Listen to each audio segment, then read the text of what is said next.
আসসালামু আলাইকুম ওরহমতুল্লাহি ওবরাকাতুহু। পাওয়ার ব্যাকআপ সার্ভিসের পক্ষ থেকে আমি আইয়ুব চৌধুরী জানাচ্ছি সকলকে শুভেচ্ছা অভিনন্দন। বন্ধুরা, আশা করি ভালো আছেন। আমাদের কাছে মাইক্রোটেকের 3.6 KB একটা আইপিএস আসছে।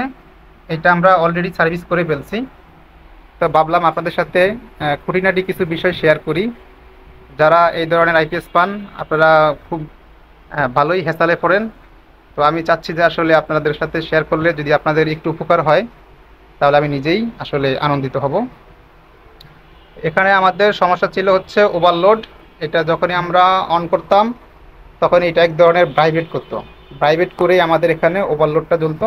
যে এই ওভারলোডটা, তো এটা আসলে কি সমস্যা ছিল? তো সমস্যা হচ্ছিল তো মূলত এখানে আমাদের এই পাশে যে ড্রাইভার আইসি আছে, এই আইসিতে সমস্যা ছিল। তো আমরা দুইটা ড্রাইভার আইসি চেঞ্জ করে দিছি। তো আমাদের প্রথম দুইটা ড্রাইভার আইসি কিন্তু নষ্ট হয়ে গিয়েছে, কারণ আমাদের এখানে কিছু ক্যাপাসিটর আর হচ্ছে জিনার ডায়োড ছিল, এগুলোতে সমস্যা ছিল। আমি একটু দেখাই। আহ,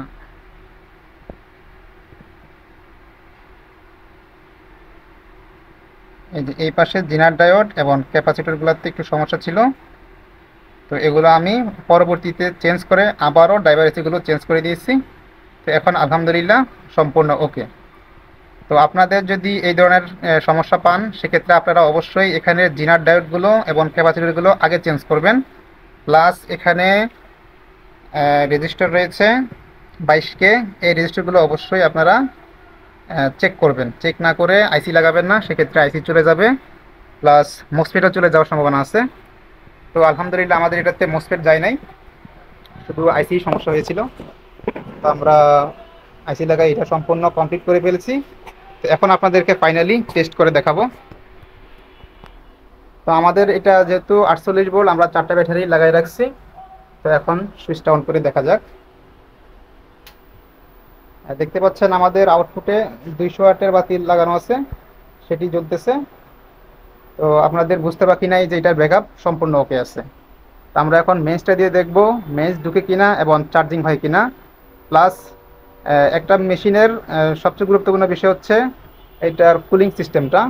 অনেক সময় কিন্তু কুলিং ফ্যানের কোনো ত্রুটি থাকলে তখন কিন্তু কুলিং ফ্যান ঘুরে না, সেক্ষেত্রে কিন্তু মেশিন সার্ভিস করলেও কোনো লাভ হবে না, মেশিন কিন্তু আবারও সমস্যা হয়ে যাবে। তো আমরা এখন সবগুলোই দেখব, সবগুলো সিস্টেমই কাজ করে কিনা একে একে দেখব। তো ভাই আপনি যেটা দিয়ে দেন, মেসটা দিয়ে দেন।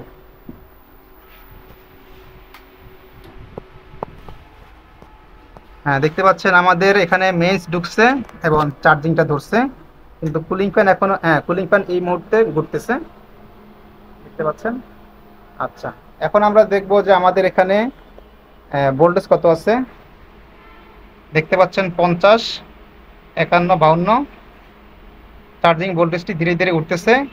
তো আমরা কিছুক্ষণ পরে দেখব এটা যখন ফুল কাট করবে তখন আমরা আপনাকে দেখাবো যে আসলে এটা ফুল কাট করে কিনা। আচ্ছা, কিছুক্ষণ পর আমরা আবারও ফিরে আসলাম।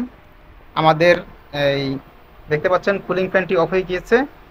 তো অফ হওয়ার কারণ হচ্ছে আমাদের এখানে ফুল চার্জ হয়ে গেছে। দেখতে পাচ্ছেন ফুল চার্জের বাতিটি এখন কিন্তু আর লাফাচ্ছে না, যখন চার্জিং হবে সেটা ব্লিঙ্ক করবে।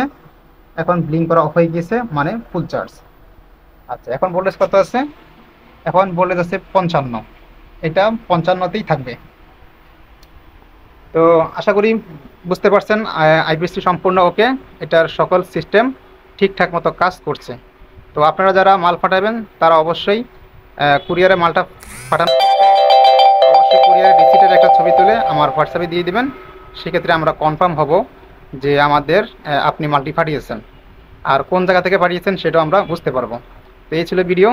সকলে সুস্থ থাকবেন, ভালো থাকবেন, এই কামনায় এখানেই রাখছি। আল্লাহ হাফেজ।